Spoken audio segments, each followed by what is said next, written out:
Hi guys, and welcome to my review of the Hamilton Beach FlexBrew single serve coffee maker. I have been using this off and on for a few days, and there are some pros and some cons to this. The pro, if you like K-Cups, it's a cheap alternative to Keurig's. You're not wasting coffee. And the price was about 30 bucks for this, so it's actually a pretty decent appliance if you're looking for a cheap single serve coffee maker that uses the K-Cups. However, the cons that I don't like about this are that it doesn't show how much water is in the water reserve. It's very tricky to figure out at first, and I noticed a lot of people were having problems with this, and I went through and I figured out what was going on. Now, one of the problems people were having was not being able to get their K-Cups to filter completely through, or the water running out of the filters. So what I did, I took apart each piece, which is, by the way, this is cool. This is for your K-Cups, and this can be used for tea or cocoa or regular ground coffee. That's another plus. For this, you want to make sure your K-Cup pierces in that metal piece right there. A lot of times the K-Cups will bend, so you really need to watch what you're doing when pushing in your K-Cup. You need to make sure it punctures completely through, like that. And if your my K-Cup is bending right now, as a matter of fact, but you can actually move it around so you're not wasting your K-Cup, and that's what you want.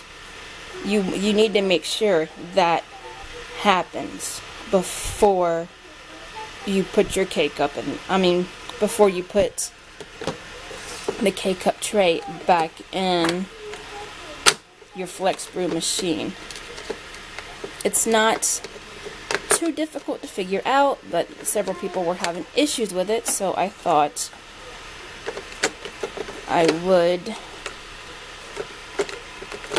take it out piece by piece and show you guys how it works. I have to do this one-handed here, so hang on just a second. And it's actually pretty flimsy, so you have to be careful with how you handle it. It comes apart piece by piece. This comes off very easily, mind you. It just came off a second ago. You can put it back on, it's no big deal. And you place it back in the K-Cup tray. Like I said, it's very flimsy, and I'm kind of glad you guys are seeing this, because it yeah, you just have to kind of play with it.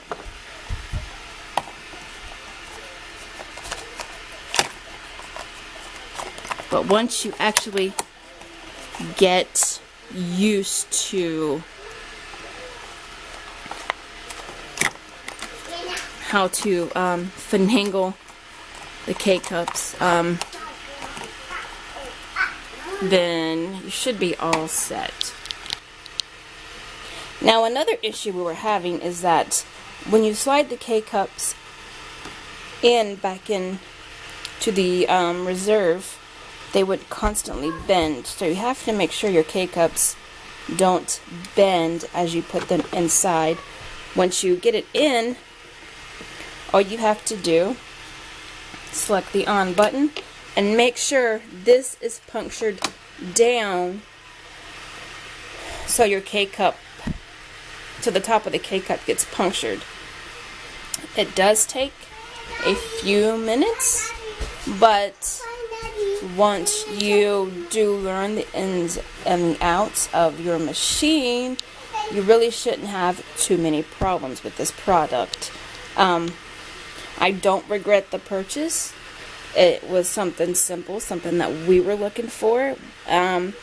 I'm not sure I would recommend this though, because if you're new to the K-Cup system, you're going to have a couple of issues. If you're not new to the K-Cup system and you need something simple, something that you're not wasting coffee, or you're not that big of a coffee drinker, then sure, yeah, I would probably recommend this. But if you're like a pot a day person, or if you need something a little more sturdy, then this is probably not for you. This is perfect for us because we don't drink that much during the day, and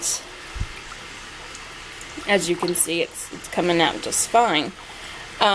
There were issues and reports of the pump not working or stopping. I have not had that problem yet, but like I said, I've only had this for a few days. I like it so far. I like it. I had trouble with it at first, and then I figured out what was going on with the K-Cups and it not piercing correctly. And once you get all that figured out, you shouldn't have too many problems with it. So, hope you guys enjoyed my view, and I will catch you guys later.